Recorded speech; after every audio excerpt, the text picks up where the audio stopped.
11 de la mañana con 8 minutos, 102 contagios nuevos. Ese es el informe del día de hoy. Y eso que faltan todavía exámenes con resultados, pero este es el informe para hoy día, viernes 11 de septiembre, casos de COVID-19 en Magallanes, 112 casos nuevos, que hacen un total de 4.910 casos totales, 112 casos nuevos en este 11 de septiembre. Y a propósito de 11 de septiembre, está con nosotros nuestro querido columnista, amigo, escritor, historiador, Víctor Hernández. ¿Cómo estás, Víctor? Un gusto de saludarte, bienvenido.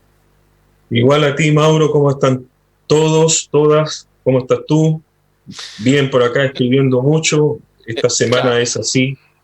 Y en general el mes de septiembre, con todas las actividades que se celebran tanto en el país como en Magallanes, estamos habitualmente produciendo y también entendiendo esto de la pandemia que nos ayuda a crear, porque el estar en la casa también tiene su punto bueno. Puedes concentrar toda tu producción desde tu hogar.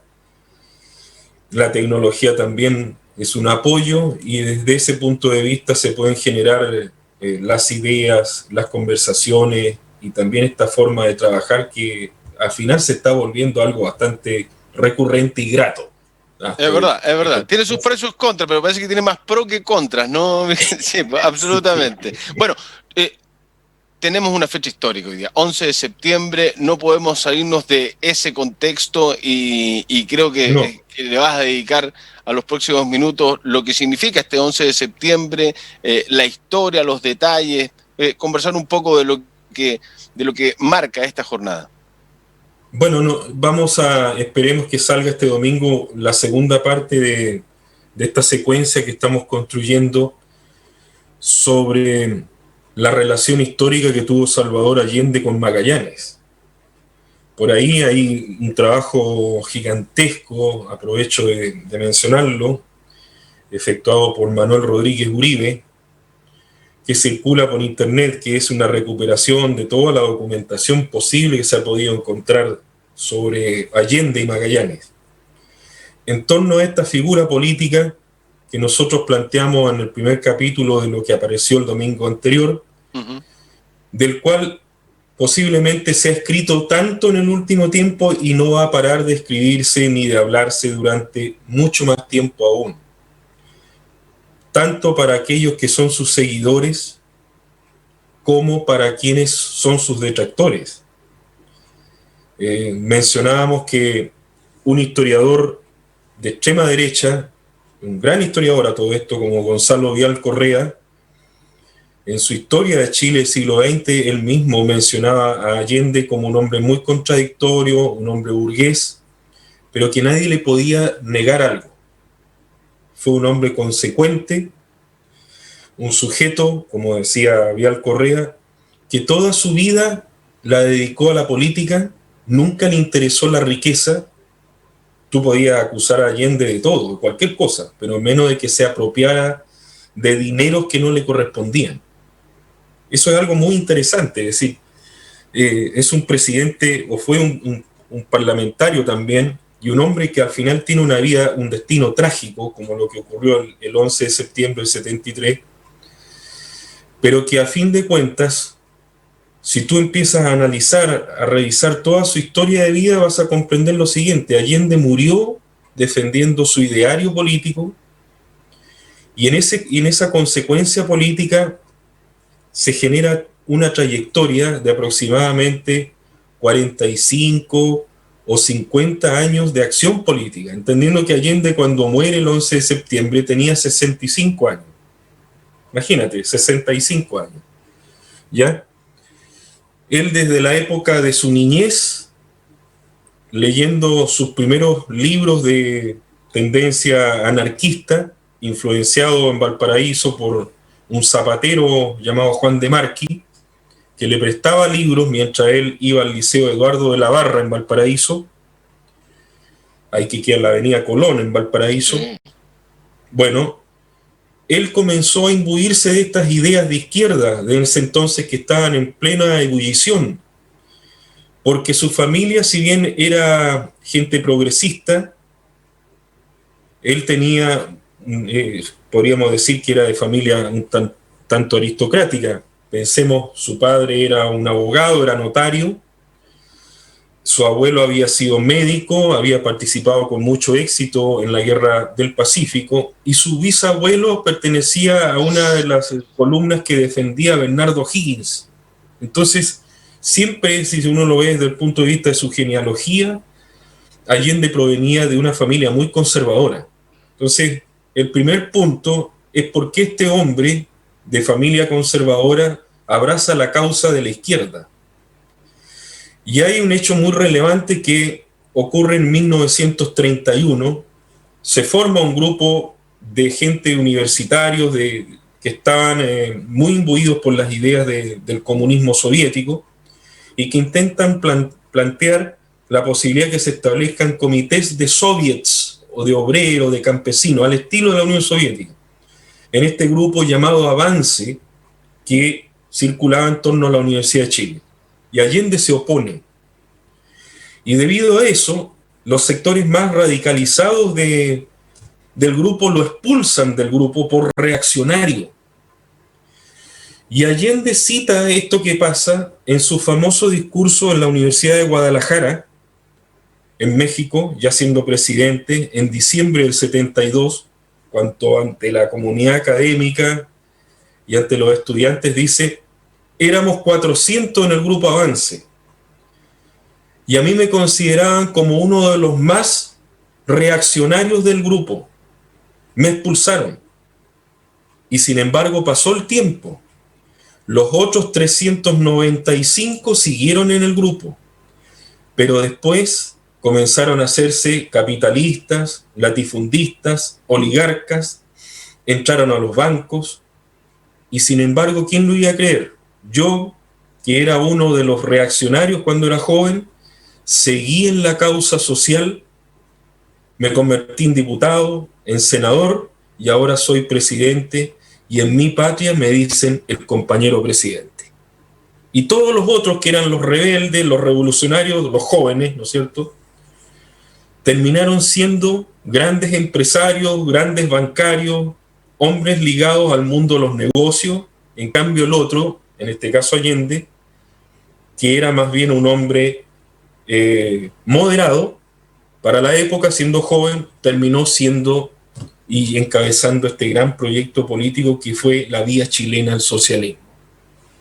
Llegar a construir en Chile un tipo de sociedad de tipo socialista, ya que esto es lo extraordinario de lo de Allende, de llegar al poder por la vía democrática, porque nunca antes en la historia de la humanidad había ocurrido algo semejante, que un hombre, como era Allende, que andaba siempre de traje, le decían el pije, ¿no es cierto?, porque además era un hombre muy elegante, que incluso parecía un hombre más bien de la derecha, cuando si tú no lo conocías o no sabías quién era, podrías suponer perfectamente eso.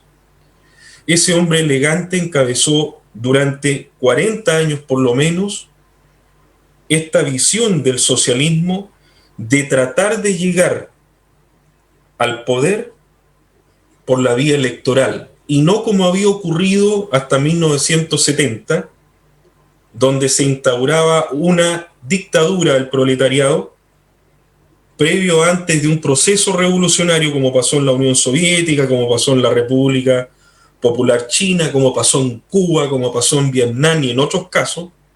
De repente tenemos este ejemplo totalmente distinto que se da en 1970, en que llega un demócrata a la presidencia y dice: sí, yo soy un marxista, pero no soy leninista.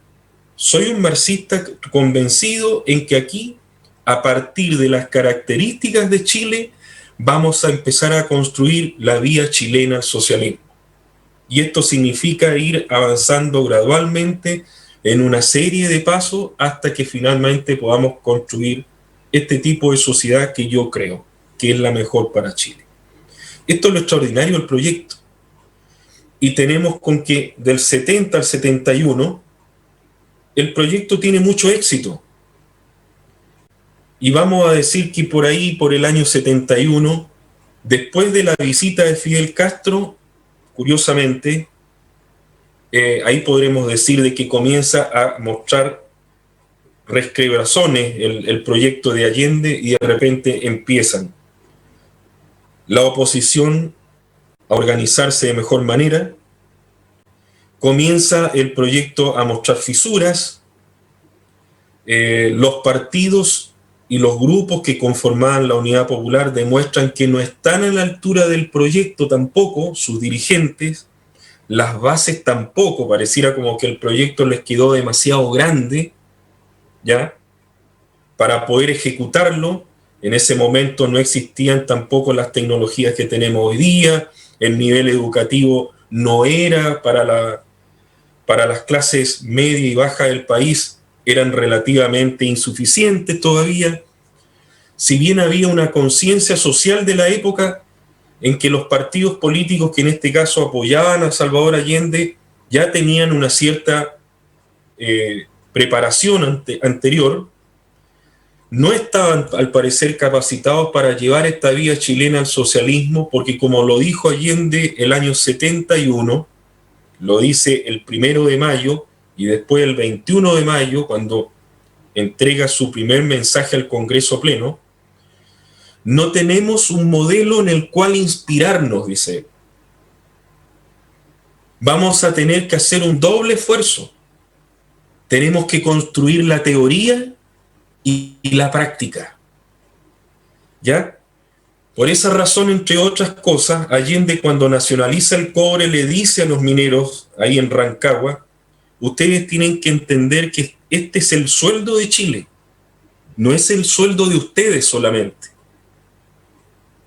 ¿Ya? Y no podemos crear una aristocracia de obreros, porque la obligación nuestra en este momento es trabajar y producir más, porque si no vamos a ser derrotados, porque la derecha, y en este caso el capitalismo, siempre se ha caracterizado por ser mucho más creativo al momento de producir, al momento de generar y de acumular riqueza.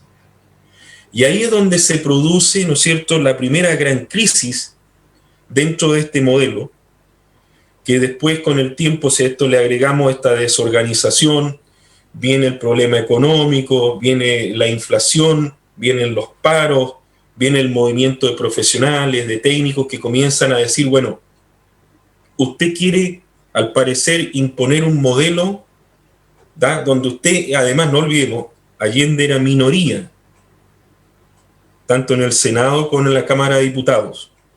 Por lo tanto, usted quiere imponer un proyecto globalizante de sociedad en circunstancias que la mayoría del país lo está rechazando. ¿Ya? No olvidemos que en marzo de 1973, fíjate lo que pasa, hay elecciones.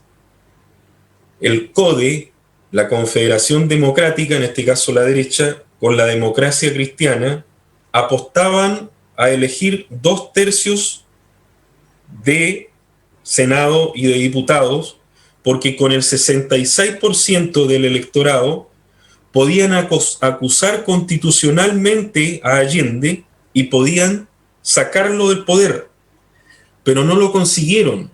Consiguieron el 57% de los votos, y la Unidad Popular, en lugar de disminuir el 36% que había obtenido el año 70, subió a 43%. Eso permitió, desde el punto de vista legal, que Allende se mantuviera en el poder durante ese año 73, más allá de todos los problemas y el dramático momento histórico, político, social y económico al que él se enfrentaba.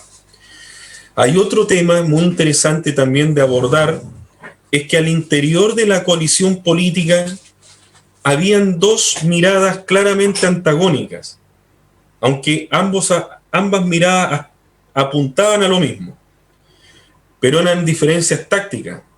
La que encabezaba el Partido Socialista de Carlos Altamirano, Adonis Sepúlveda y otros, ¿ya?, que propiciaban avanzar sin transar, ¿ya?, querían una revolución, un gobierno mucho más rápido para aplicar las medidas que gestionaban esto de las 40 medidas, ¿ya?, incluyendo la posibilidad hasta de una vía armada, ¿ya? para defender el gobierno constituido, y estaba la otra línea al interior de la combinación, a la cual también estaba involucrada Allende, el mismo Allende, que era la que propiciaba el Partido Comunista con un sector del Partido Radical que querían avanzar dentro de este programa y proyecto político, pero de forma gradual, paso a paso, ¿ya? Ahora, todo indica de que Allende, al final de cuentas, ya para la última semana de su gobierno, él estaba en un callejón sin salida. Uh-huh. Y él tenía clara conciencia de que iba a tener que hacer un parar, ¿no es cierto?, la situación, hacer un llamado a un plebiscito que seguramente él iba a perder. Yo no tengo duda de eso, que lo iba a perder el plebiscito, y que eso iba a significar de que él tuviera que ausentarse del país, por lo menos que se terminara su periodo de gobierno, no olvidemos, 70-76, se terminara de algún modo para que no se fracturara el orden institucional, que es lo que se produjo el 11 de septiembre, ¿ya? 11 de septiembre de 73. De ahí que había muchos sectores políticos comprometidos con el golpe de Estado, que en este caso lo apoyaron, como es un sector importantísimo de la democracia cristiana, que esperaban, ¿no es cierto?, que este golpe militar o pronunciamiento militar, o como quiera llamarse, por eso que yo siempre digo la dictadura cívico-militar, porque hay mucho civil involucrado en esto, ¿ya? Llegara un momento que al año 75-76 entregara el poder nuevamente a los civiles para que se restableciera el proceso democrático, ¿ya? De modo que este golpe de Estado fuera un receso dentro del panorama político, como ya había ocurrido, por ejemplo, cuando cae Carlos Ibáñez en el año 31.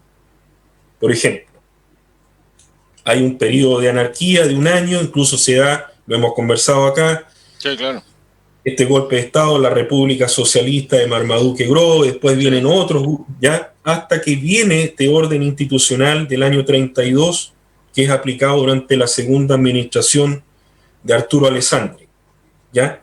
Más o menos eso es lo que se proponían sectores pensantes, digamos, políticamente, pero nunca interpretaron de que el golpe de Estado de las Fuerzas Armadas, el 11 de septiembre de 73, iba a tener, tenía un proyecto en sí mismo. Es decir, ellos nunca creyeron y nunca pensaron ni desearon de retornar el poder a los civiles, hasta por lo menos, como el mismo general Pinochet lo manifestó en más de una ocasión, podría pasar perfectamente una generación antes que nosotros devolvamos el poder. La claridad de Víctor Hernández, el historiador, el escritor, el amigo, el columnista. Se nos pasó volando el tiempo, no hice ninguna pregunta. Me dediqué a escuchar atentamente, como creo que lo han hecho muchas y muchos magallánicos, magallánicas, durante estos 20 y tantos minutos que ha estado haciendo esta exposición, Víctor, que me parece clarísima, y que además usted la va a poder seguir leyendo seguramente en contenido que ya empezó a desarrollar Víctor en el Magallanes el próximo domingo en la segunda parte. Víctor, viene la 11 segunda de septiembre. Parte, sí. Un día más. Viene hasta... martes, 11 de septiembre del 73. Exacto. Así es, mi amigo. Viene esta segunda parte hasta cuando él asume el 4 de septiembre del 70 y pronuncia ese hermoso discurso final que es premonitorio. Cuando él dice, les pido que se vayan a sus casas con la alegría sana de la limpia victoria alcanzada, y que esta noche, cuando acaricien a sus hijos, cuando busquen el descanso, piensen en el mañana duro que tendremos por delante, cuando tengamos que poner más pasión, más cariño para hacer cada vez más grande y cada vez más justa la vida en nuestra patria. Terrible, dramático momento discursivo de Allende en uno de sus mejores discursos en la madrugada del 5 de septiembre del año 70. Víctor Hernández, nada más que decir. Un abrazo. Muchas gracias. Nos vemos el otro viernes. Que estén muy bien. Chao, chao. El historiador, el columnista, el escritor Víctor Hernández, conversando como todos los viernes acá junto a nosotros en un día 11 de septiembre. Era obviamente claro y casi una obligación y responsabilidad periodística y comunicacional hablar de lo que estábamos hablando, de lo que habló en rigor Víctor Hernández. Yo me dediqué a escuchar, seguramente como muchos, porque hablamos de historia, de un color o del otro, pero es historia lo que habla Víctor y lo que nos cuenta también, como todos los viernes a esta hora. Muchas gracias a nuestros gentiles y amables, inteligentes auspiciadores. Rápidamente me tengo que ir porque estoy atrasado para variar, como buen día viernes. Gran abrazo para la gente de Aguas Magallanes, para todas las funcionarias y funcionarios de Aguas Magallanes que están trabajando full. Aguas Magallanes informa además que durante este periodo de cuarentena en Punta Arenas, el Centro de Atención a Clientes en José Menéndez sigue atendiendo en su horario habitual desde las 8:15 a las 16:15 horas.